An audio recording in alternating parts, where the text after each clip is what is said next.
وأقول في القرآن ما جاءت به آياته فهو الكريم المنزال. وأقول قال الله جل جلاله والمصطفى الهادي ولا أتأول.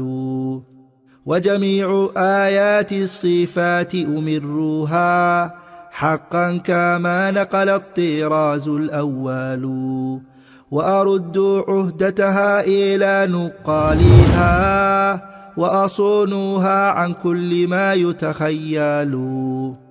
قبحا لمن نبذ القرآن. السلام علیکم ورحمۃ اللہ وبرکاتہ. کچھ کتاب فسألني بعض الإخوان أن ألخص له المهم من ذلك فلخصته في أوراق لطيفة سميتها نخبة الفكر في مصطلح أهل الأثر على ترتيب ابتكرته وسبيل انتهجته مع ما ضممته إليه من شوارد الفرائض وزوائد الفوائد. فرغب إلي ثانيا أن أدع عليها شرحا يحل رموزها ويفتح كنوزها ويوضح ما خفي على المبتدئ من ذلك. فأجبته إلى سؤاله رجاء الاندراج في تلك المسالك، فبالغت في شرحها في الإيضاح والتوجيه ونبهت على خبايا زواياها لأن صاحب البيت أدرى بما فيه. وظهر لي أن إيراده على سورة البسط أليق ودمجها ضمن توضيحها أوفق، فسلكت هذه الطريقة القليلة المسالك، فأقول طالبا من الله التوفيق فيما هنالك. فسألني بعض الإخوان. اب حافظ صاحب نے یہ کتاب لکھی تو اس کے بعد کہتے ہیں کہ فسألني بعض الإخوان، سب سے پہلے انہوں نے کتاب لکھی نخبۃ الفکر. جب نخبۃ الفکر کو مکمل کیا اس کے بعد ان کے شاگردوں نے طلباء نے دیکھا جنہوں نے اس کتاب کو پڑھا انہوں نے اس کو مشکل پایا تو انہوں نے کیا کیا فسألني بعض الإخوان. تو حافظ ابن حجر رحمہ اللہ کہتے ہیں کہ پھر مجھے بعض شاگردوں نے بھائیوں نے ساتھیوں نے مجھ سے سوال کیا مطالبہ کیا ان الخص له المهم من ذلك، میں ان کے لیے اس علم میں سے اہم باتوں کی تلخیص کر دوں، یعنی اہم باتیں لکھ لوں ان کے لیے تیار کروں. فلخصته فی اوراق لطیفہ، تو میں نے اس علم کو یعنی علم المصطلح کو چند اوراق میں مختصر سے اوراق میں اس کی تلخیص کر دی اور اس کا نام رکھا سمیتها نخبۃ الفکر فی مصطلح اہل العصر، میں نے اس کا نام رکھا نخبۃ الفکر فی مصطلح اہل العصر. اعلیٰ ترتیب ابتکرتہ، ایسی ترتیب پر جس ترتیب کو میں نے ہی شروع کیا ہے، یعنی اس طرح کی ترتیب کسی اور نے اس سے پہلے نہیں لکھی تھی. اعلیٰ ترتیب، ایسی ترتیب پر ابتکرتہ، میں نے ہی اس کا آغاز کیا ہے. وسبیل انتہجتہ، اور ایسے راستے پر، سبیل میں نے راستہ، انتہجتہ ایسے راستے پر جس کا انتخاب میں نے ہی کیا، جس کا آغاز میں نے ہی کیا. نہج میں نے طریقہ، تو میں نے ہی اس طریقے کا آغاز کیا، اس راستے پر میں ہی چلا. مع ما ضممتہ الیہ، ساتھ اس کے کہ جو کچھ میں نے اس کے ساتھ ملایا من شوارد الفرائض، شوارد شاردہ کی جمع ہے اور شاردہ کہتے ہیں اونٹنی، بہت قیمتی اونٹنی جو ہوگی اس کو کہتے ہیں شاردہ، اس کی جمع ہے من شوارد الفرائض. اور فریدۃ کی جمع ہے فرائض، فریدۃ کہتے ہیں منفرد، یکتا روزگار، یعنی اس جیسی کوئی اور چیز نہ ہو اس کو کہتے ہیں فریدہ. تو یہاں کہنے کا مطلب ہے کہ بہت اچھی اور اس طرح کی چیزیں اس سے پہلے وجود میں نہیں آئی تھی، تو میں نے اس کے ساتھ وہ فائدہ مند چیزیں ملائیں. وزوائد الفوائد، تاکید کے لیے زائدہ، زوائد جو ہے زائدۃ کی جمع ہے، فوائد فائدۃ کی جمع، یعنی بہت زیادہ فائدے کی باتیں، اچھی اور زیادہ فائدے کی مفید باتیں میں نے اس کے ساتھ ساتھ ملائی. فرغب الی ثانیا،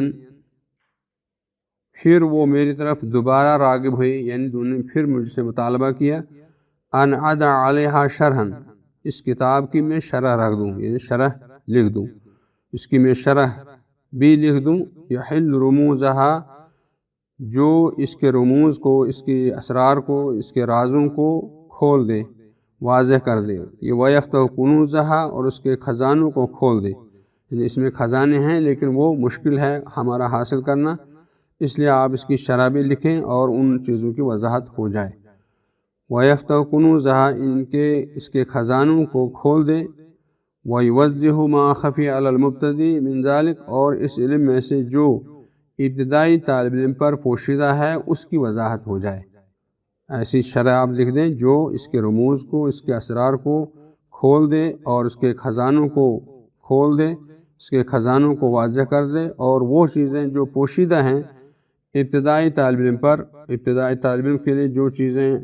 مخفی ہیں، پوشیدہ ہیں، ان کو بھی واضح کر دے، اس کی وضاحت ہو جائے۔ فَأَجَبْتُهُ إِلَىٰ سُؤَالِهِ، یعنی اب اس کو شرح لکھنی ہے، شرح کا بھی مطالبہ ہے اور پہلے اس چیز کا مطالبہ تھا اس کو بھی لکھ دیا، تو اصل کتاب کے بعد پھر شرح کی ضرورت پڑ گئی، تو پھر انہوں نے خود ہی شرح لکھی۔ تو کہتے ہیں کہ میں نے پھر ان کے مطالبے پر شرح بھی لکھ دی اور میں نے ان کا جواب دیا، ان کا مان لیا مطالبہ جو انہوں نے کیا تھا۔ فَأَجَبْتُ إِلَىٰ سُؤَالِهِ رَجَا الْإِنْدِرَاجِ فِي تِلْكَ الْمَسَالِكِ، میں نے ان کے سوال کا جواب دیا، ان کا مطالبہ قبول کیا اور میں نے شرح لکھنا شروع کر دی۔ لیکن یہ شرح کیسے میں نے لکھی؟ رجاء الاندراج فی تلک المسالک، یعنی ان متن کے ساتھ ساتھ میں اس شرح کو درج کر دوں اس طرح سے کہ یہ پتہ نہ چلے کہ یہ شرح ہے یا اصل ہے، یعنی اصل اور شرح کو اس طرح سے ملا دوں تاکہ معاملہ آسان ہو جائے۔ فبالغت فی شرحہا، میں نے اس کی شرح میں مبالغے سے کام لیا، یعنی اچھی شرح کر دی، اچھی طرح سے وضاحت کر دی۔ فی الایضاح والتوجیہ، وضاحت کر دی، وضاحت میں نے شرح میں مبالغہ کیا، اور توجیہ میں اس کی وجہ بیان کرنے میں، اسباب بیان کرنے میں، جس کی حکمت ہو یا وجہ ہوں، اسباب ہوں، ان اسباب کو میں نے اچھی طرح سے مبالغے کے ساتھ لکھا ہے۔ توجیہ میں نے وجہ، توجیہ وجہ سے ہے، توجیہ کے معنی نہیں، میں نے وجہ بیان کر دی اس طرح بولتے ہیں، یا سبب بیان کر دیا، حکمت بیان کر دی، کسی چیز کو واضح کر دیا۔ وَنَبَّهْتُ عَلَى خَبَايَا زَوَایَاهَا، اور میں نے واضح کر دیا یا باخبر کر دیا، آگاہ کر دیا، علی خبایا، پوشیدہ چیزوں پر، خبیات میں نہیں پوشیدہ، خبیاتوں کی جمع خبایا، زوایاها، زاویت میں یعنی کوئی زاویہ، گوشہ یا کنارہ کہیے، کہنے کا مطلب ہے کہ یہاں کسی کنارے میں اگر کوئی چیز کسی گوشے میں کہیں چھپی ہوئی چیز ہے، میں نے اس کو بھی واضح کر دیا، اس کو بھی ظاہر کر دیا۔ فَإِن لِأَنَّ صَاحِبَ الْبَيْتِ أَدْرَىٰ بِمَا فِيهِ، اس لیے کہ گھر والا ہی زیادہ جاننے والا ہے کہ اس کے گھر میں کیا ہے، گھر والا ہی زیادہ بہتر جاننے والا ہے اس کے گھر میں کیا ہے، تو یعنی وہ چیزوں کو فوراً حاصل کرے گا، تلاش کر لے گا جو صاحب بیت ہوگا، جو گھر والا ہوگا۔ وَظَهَرَ لِي أَنَّ إِيرَادَهُ عَلَى صُورَةِ الْبَسْطِ أَلْيَقُ، اور میرے لیے یہ بات واضح ہو گئی کہ اس کا وارد کرنا یعنی شرح کا لکھنا عَلَى صُورَةِ الْبَسْطِ، یعنی تفصیل کے ساتھ، شرح کے ساتھ یا وضاحت کے ساتھ اس کو لکھنا الیق زیادہ لائق ہے، زیادہ اچھا ہے، زیادہ بہتر ہے۔ وَدَمْجَهَا ضِمْنَ تَوْضِیحِهَا أَوْفَقُ، اور اس کا داخل کرنا یعنی شرح کا یا متن کا داخل کرنا اس کی وضاحت کے ضمن میں، اس کی وضاحت کے دوران، یعنی متن اور شرح کو ایک ساتھ ملا دینا، اوفق یہ زیادہ موافقت والا ہے، زیادہ مناسب ہے، زیادہ مناسبت والا ہے، یعنی شرح اور متن جو ہے یہ اس طرح سے ملا دیں گے کہ پتہ نہ چلے کہ یہ متن کیا ہے اور شرح کیا ہے، اس طرح سے تاکہ طالب علم کو سمجھنے میں آسانی ہو جائے۔ فَسَلَكْتُ هَٰذِهِ الطَّرِيقَ الْقَلِيلَةَ الْمَسَالِكَ، تو میں ایسا راستہ اختیار کیا، میں اس راستے پر چلا جو جس راستے پر کم ہی لوگ چلتے ہیں، اس طرح کی وضاحتیں کم لوگ کرتے ہیں کہ جس میں پتہ ہی نہیں چلے کہ متن کیا ہے اور شرح کیا ہے، تو متن اور شرح کو میں نے اس انداز سے لکھا تاکہ پتہ چلے کہ یہ سمجھے ایک ہی ہے، تو اس طرح سے سننے میں یا سمجھنے میں کوئی دقت نہ ہو، تو اس طرح سے انہوں نے اب شرح لکھی ہے۔ تو شرح کا نام ہے نزہۃ النظر اور اصل کتاب ہے نخبۃ الفکر، تو نخبۃ الفکر جب لکھی اس کے بعد وہ لوگوں کو مشکل معلوم ہوئی، اس میں کافی پریشانی نظر آئیں، تو انہوں نے مجھ سے مطالبہ کیا کہ میں اس کی شرح بھی لکھ دوں۔ اس طرح سے میں نے پھر شرح لکھی ہے۔ پھر کہتے فَأَقُولُ طَالِبًا مِنَ اللَّهِ تَوْفِيقَ فِيمَا هُنَالِكَ، تو میں اللہ تعالیٰ سے توفیق کا مطالبہ کرتے ہوئے، توفیق مانگتے ہوئے کہتا ہوں فیما ہنالک کہ وہاں کیا ہے، یعنی اس متن میں متن کیا ہے؟ متن ہے الخبر۔ اب دیکھیں متن کا لفظ ہے الخبر، اس کے بعد شرح انہوں نے لکھی ہے عند علماء ھذا الفن مرادف للحدیث، خبر اس فن کے علماء کے پاس، اس فن کے ماہرین کے پاس حدیث کے معنی میں ہے، حدیث کے مترادف ہے، یعنی حدیث کا ہم معنی ہے۔ اس کا مطلب ہے خبر اور حدیث دونوں کا معنی ایک ہی ہے اس فن کے علماء کے پاس، اس فن کے ماہرین کے پاس، تو وہ خبر اور حدیث کو ایک ہی مانتے ہیں۔ اس طرح سے اب یہاں دیکھیں الخبر کا لفظ ہے متن کا لفظ، اور شرح ہے عند علماء ھذا الفن مرادف للحدیث، تو پتہ چلے گا کہ شرح کیا ہے اور متن کیا ہے، جیسے لگ رہا ہے ایک ہی چیز ہے۔ کہہ رہے ہیں الخبر عند علماء ھذا الفن مرادف للحدیث، اس فن کے علماء کے ہاں حدیث کی یہ خبر کی تعریف وہی تعریف ہے جو حدیث کی تعریف ہے، جو حدیث کی تعریف ہے۔ حدیث کی تعریف جو ہے، حدیث کی تعریف جو ہے وہی خبر کی بھی تعریف ہے۔ الخبر عند علماء ھذا الفن مرادف للحدیث، حدیث کے مترادف ہے، حدیث کے ہم معنی ہے، مترادف کا معنی یعنی حدیث اور خبر کا معنی ایک ہی ہے۔ اس طرح سے یہ خبر کا معنی بتایا۔ وقیل الحدیث ما جاء عن النبی صلی اللہ علیہ وسلم، اور یہ بھی کہا گیا کہ حدیث وہ ہے جو نبی کریم صلی اللہ علیہ وسلم سے مروی ہو، یعنی نبی کریم صلی اللہ علیہ وسلم کے قول، فعل اور تقریر کو حدیث کہیں گے، یا یوں کہیں کہ حدیث نبی کریم صلی اللہ علیہ وسلم جس چیز کی نسبت ہم رسول اللہ صلی اللہ علیہ وسلم کی طرف کریں گے وہ حدیث ہے، اور خبر، اور والخبر ما جاء عن غیرہ، اور خبر وہ ہے جو نبی کریم صلی اللہ علیہ وسلم کے علاوہ دوسرے لوگوں کی طرف سے آ جائے، جس میں صحابہ بھی ہیں، تابعین ہیں، تبع تابعین، یا دنیا بھر کے جو خبریں ہیں اس کو کہتے ہیں خبر۔ تو اس کا مطلب ہوا کہ پہلی تعریف خبر کی ہوئی کہ خبر اور حدیث کا ایک ہی معنی ہے، دوسرا ہے کہ نہیں حدیث الگ چیز ہے اور خبر الگ چیز ہے، متباینان۔ الحدیث ما جاء عن النبی صلی اللہ علیہ وسلم، حدیث وہ ہے جو نبی کریم صلی اللہ علیہ وسلم سے مروی ہو، نبی صلی اللہ علیہ وسلم سے آ جائے، چاہے قول ہو، فعل ہو، تقریر ہو، صفت ہو، اس طرح سے یہ ساری چیزیں۔ والخبر ما جاء عن غیرہ، اور خبر وہ ہے جو ان کے علاوہ سے آ جائے، نبی کریم صلی اللہ علیہ وسلم کے علاوہ جن لوگوں کی طرف سے آ جائے تو ہم اس کو خبر کہیں گے۔ اس کا معنی ہوا کہ حدیث اور خبر الگ الگ چیزیں ہیں۔ پھر آگے کہہ رہے وَمِن ثَمَّ قِيلَ لِمَنْ يَشْتَغِلُ بِالتَّوَارِيخِ وَمَا شَاكَلَهَا الْأَخْبَارِ، یہیں سے کہا گیا ہے، یہیں سے مسئلہ مستنبط ہوتا ہے کہ وہ آدمی، اس آدمی سے کے بارے میں کہا گیا ہے، قیل لمن یشتغل، اس آدمی کے لیے کہا گیا ہے جو تاریخ کے ساتھ اپنے آپ کو مشغول رکھتا ہے، وما شاکلہ، یا تاریخ جیسی چیزوں کے ساتھ، جو تاریخ اور اس جیسی چیزوں کے ساتھ اپنے آپ کو مشغول رکھا ہوا ہے، ایسے آدمی کو کیا کہیں گے؟ الاخباری، اس کو کہیں گے اخباری، یا یوں کہ دوسرے لفظ میں مورخ، یعنی ایسے آدمی کو مورخ کہہ سکتے ہیں، اخباری کہیں یا مورخ۔ وَلِمَنْ يَشْتَغِلُ بِالسُنَّةِ النَّبَوِيَّةِ الْمُحَدِّثِ، اور اس آدمی کے لیے کہا جائے گا جو سنت نبویہ کے ساتھ مصروف رہتا ہے، سنت نبویہ کے ساتھ مشتغل ہے، مشغول ہے، اسی کے ساتھ وہ کام کر رہا ہے، ان کو جمع کر رہا ہے، لکھ رہا ہے، تو ایسے آدمی کو کیا کہیں گے؟ ایسے آدمی کو محدث کہیں گے۔ جو خبروں کے ساتھ منسلک رہے گا اس کو کہیں گے اخباری یا مورخ، اور اس کو کہیں گے محدث۔ تو یہ ہو گیا اس اعتبار سے کہ خبر اور حدیث دونوں میں الگ الگ، یہ دونوں چیزیں الگ الگ ہیں، اس میں خبر میں فرق ہے۔ اور پھر تیسرا ہے وقیل بینہما عموم و خصوص مطلق، تیسری تعریف خبر کی تعریف ہے بتا رہے ہیں، خبر کی ایک تعریف یہ ہے، دوسری تعریف یہ ہے، دوسری تعریف یہ ہے، یعنی ایک علماء کا ایک طبقہ کہتا ہے خبر یہ ہے، دوسرا علماء کا طبقہ کہتا ہے یہ ہے، پھر تیسرا یہ کہتا ہے، اس طرح سے تین تعریفیں نے خبر کی بتائی۔ وقیل، اور یہ بھی کہا گیا بینہما عموم و خصوص مطلق، ان کے درمیان عموم خصوص مطلق کی نسبت ہے۔ یہ منطقی ٹرم ہے، منطق میں یہ سب چیزیں کام آتی ہیں۔ عموم خصوص یعنی یہ ایک اعتبار سے عام ہے اور دوسرا خاص، تو اس طرح سے فَكُلُّ حَدِيثٍ خبر، تو اس اعتبار سے جب ہم کہیں گے بینہما عموم خصوص مطلق کی نسبت ہے تو ایسی صورت میں کہیں گے کہ ہر حدیث خبر ہو سکتی ہے من غیر عکس، اور ہر خبر حدیث نہیں ہوتی، اس کا مطلب یہ ہوا کہ اس تیسرے اعتبار سے حدیث وہ ہے جو نبی کریم صلی اللہ علیہ وسلم سے مروی ہو،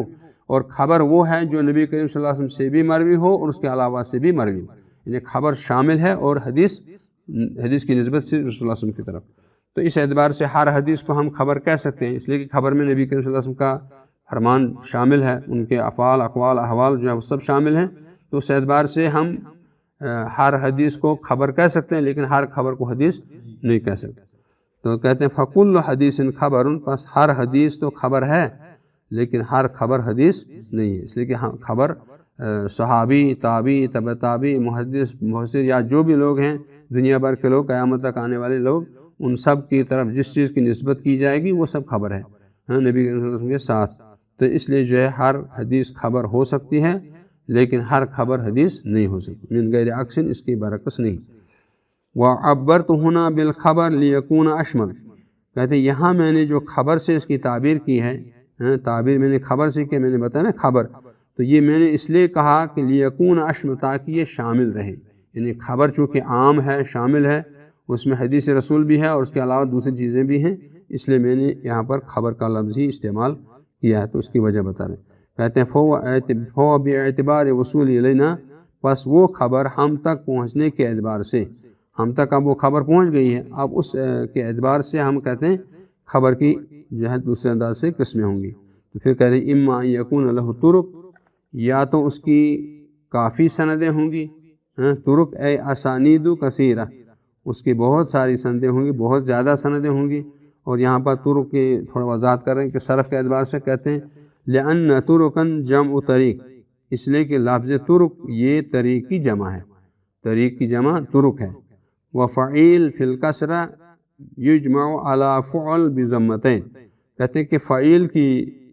جمع لائی جاتی ہے کثرت کے ساتھ، یعنی جمع کثرت جمع قلت، دو جمع ہوتی ہیں، ایک جمع قلت ہے اور جمع کثرت ہے۔ ایک کا اعتبار ہے 3 سے لے کر کے 10 تک،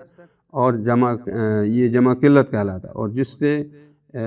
3 سے لے کر کے اس سے آگے تک مالا نہایت، جس کی کوئی انتہا نہیں ہے، جس کی کوئی حد بندی نہیں ہے، اس کو کہتے ہیں جمع کثرت۔ لیکن جس کی حد بندی ہوگی کہ زیادہ سے زیادہ جو ہے اہل لغت کسی لفظ کو استعمال کرتے ہیں اور اس لفظ کا استعمال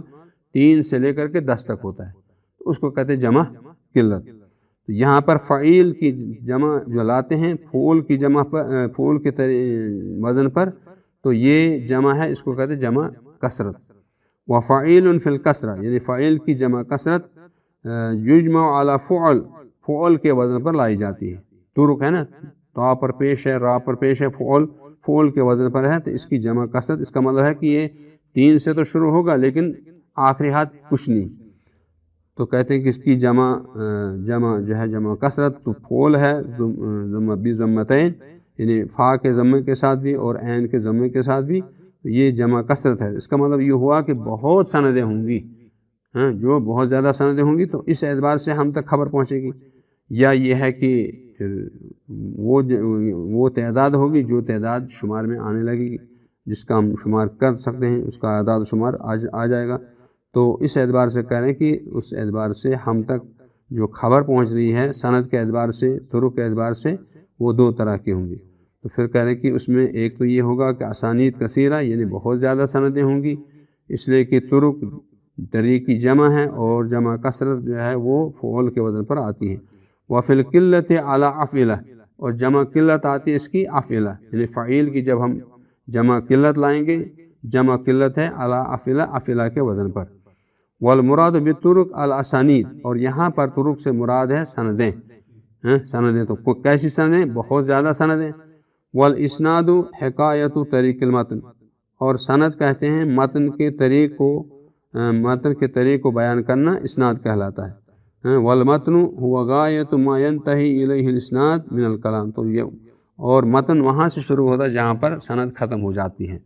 سند جہاں پر ختم ہو گئی وہاں سے متن شروع ہو جاتا ہے۔ وَتِلْكَ الْكَثْرَةُ أَحَدُ شُرُوطِ التَّوَاتُرِ، اور یہ کثرت یعنی بہت زیادہ سندوں کے ذریعے سے ہم تک حدیث کا پہنچنا، یہ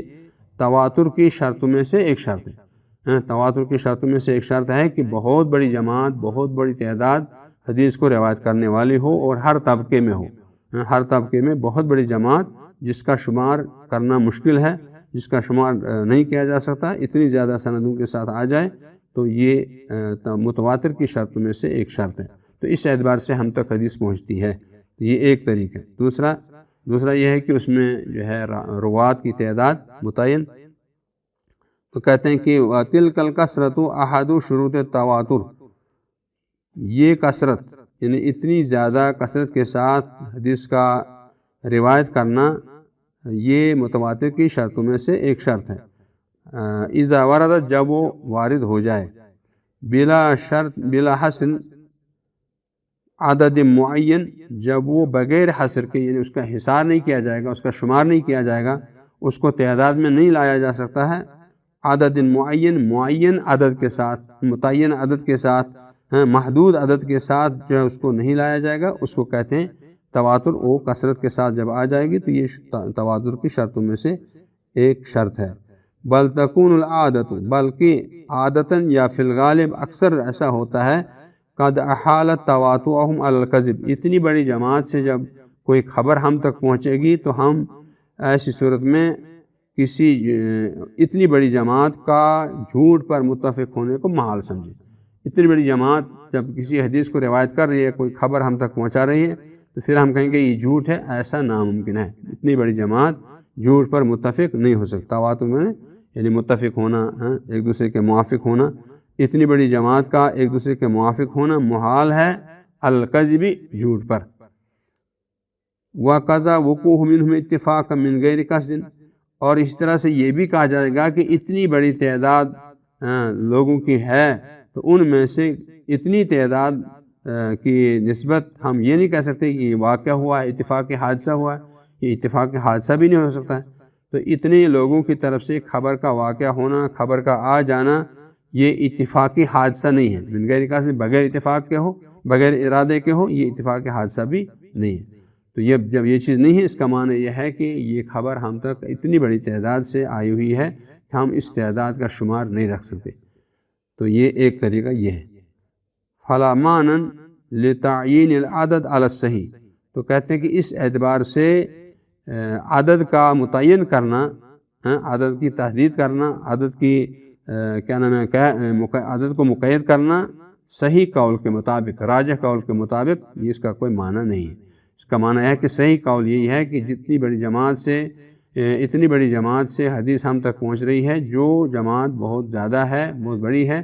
اس کا تعداد اعداد شمار ناممکن ہے، اور اسی طرح سے اتنے لوگوں کا جھوٹ پر متفق ہونا بھی محال ہے، یا اتنے لوگوں کی طرف سے کوئی اتفاقی حادثہ ہو جائے، ایسا بھی ناممکن ہے۔ تو اس طرح سے یہ حدیث، اس طرح کی حدیث کو متواتر کہیں گے، اس طرح کی خبر کو جو اتنی تعداد سے ہم تک پہنچے گی، اس کو کہیں گے متواتر۔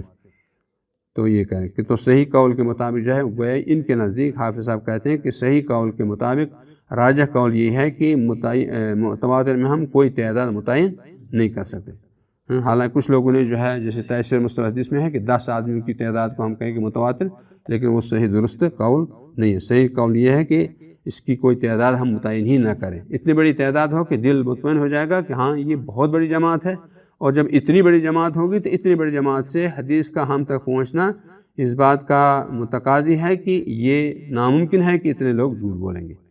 یہ محال ہے کہ جھوٹ پر متفق ہو جائے یا کوئی اتفاقی حادثہ ہو، اس طرح کی بات نہیں ہو سکتی۔ اس لیے ہم اس کی تعداد کو متعین ہی نہ کریں۔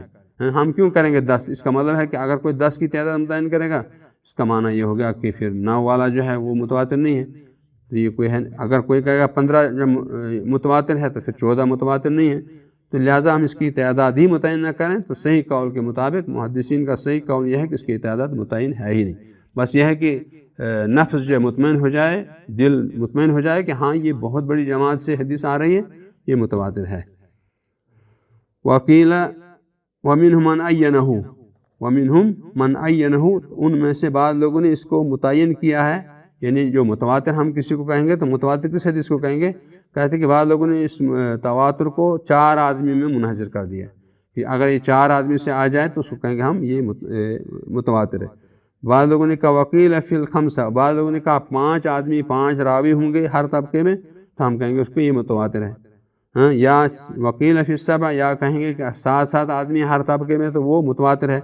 بعض لوگوں نے کہا نہیں 10 آدمی ہوں گے تو پھر کہیں گے ہم یہ متواتر ہے۔ وقیل فی العشرہ، وکیل فی الاثنی عشر، بعض لوگوں کا 12 آدمی آ جائیں گے ہر طبقے میں تو ہم کہیں گے اس کو متواتر ہے۔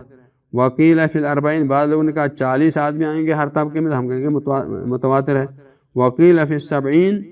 اور بعض لوگوں نے کہا کہ 70 آدمی آ جائیں گے ہر طبقے میں تو یہ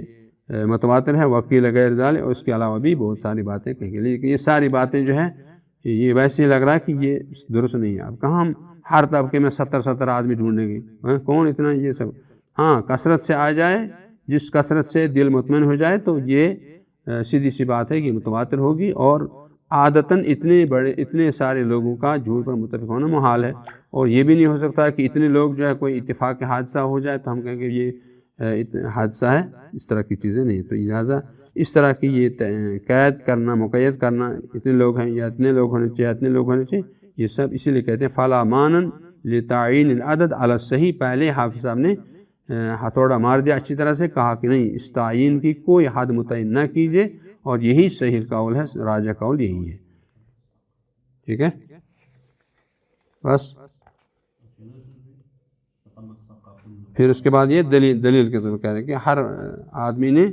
اپنے اپنے حساب سے دلیل لیں، کسی نے کسی پر قیاس کیا، کسی نے کسی پر قیاس کیا، لیکن وہ قیاس بھی صحیح نہیں، اس لیے کہ وہ دوسری چیز میں قیاس ہے، ایک چیز کا قیاس ہم دوسری چیز میں نہیں کر سکتے۔ کہیں جو ہے شواہد کی جو ہے ضرورت ہے 2 شاہد ہونے چاہیے، کسی جگہ ایک ہی شاہد ضرورت ہے، کسی جگہ 4 شاہد کی ضرورت ہے، تو اس طرح سے ہر ایک کا معاملہ اپنے اپنے حساب سے، لہٰذا اس کو اس پر یہ دلیل کو فٹ کرنا یا اس کو اس پر قیاس کرنا وہ درست نہیں ہے۔ اس لیے انہوں نے اچھا لفظ کہا فلا مان لتعین عدد علی الصحیح، کہ کسی تعداد کو متعین کرنا متواتر میں یہ صحیح نہیں ہے، تعداد جو ہے کھلی چھوڑ دیجیے، آپ اس کو متعین نہ کیجیے۔